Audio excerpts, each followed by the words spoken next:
1951 წელს ზუგდიდში ქართველი მოჭადრაკე, მსოფლიოს 5 გზის ჩემპიონი ნონა გაფრინდაშვილი დაიბადა. ის პირველი ქალია, ვისაც სპორტის დამსახურებული ოსტატის ტიტული მიანიჭეს. ნონა ფლობს საერთაშორისო დიდ ოსტატის წოდებას ქალთა და ვაჟთა შორის. 1982 წელს იგი საჭადრაკო ოსკარის მფლობელი გახდა. ნონა გაფრინდაშვილი ფიდეს ქალთა კომისიის თავმჯდომარე და საქართველოს ოლიმპიური კომიტეტის პირველი პრეზიდენტია. ჭადრაკის თამაში 5 წლის ასაკში დაიწყო. 15 წლის ასაკში იგი საქართველოს ჩემპიონი გახდა. ნონა 11 გზის ოლიმპიური ჩემპიონი და 1 გზის ვიცე-ჩემპიონია.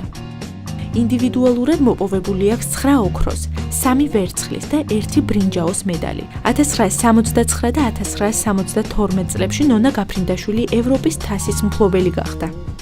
1995 წელს ის გახდა მსოფლიო ჩემპიონი ქალთა ვეტერან მოჭადრაკეთა შორის. 1985 წელს დაჯილდოვდა ღირსების ორდენით. 3 მაისი თავისუფალი პრესის მსოფლიო დღეა. 1991 წელს აფრიკელი ჟურნალისტები ნამიბიის დედაქალაქ ვინდჰუკში რეგიონულ სემინარზე შეიკრიბნენ.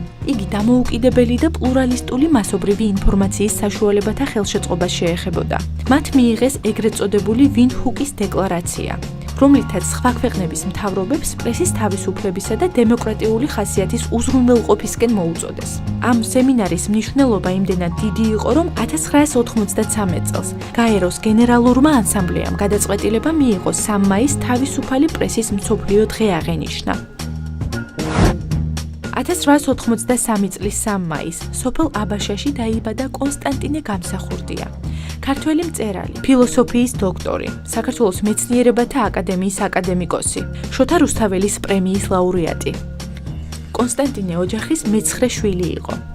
ანბანის სოფლის სამრეკლო სკოლაში ისწავლა.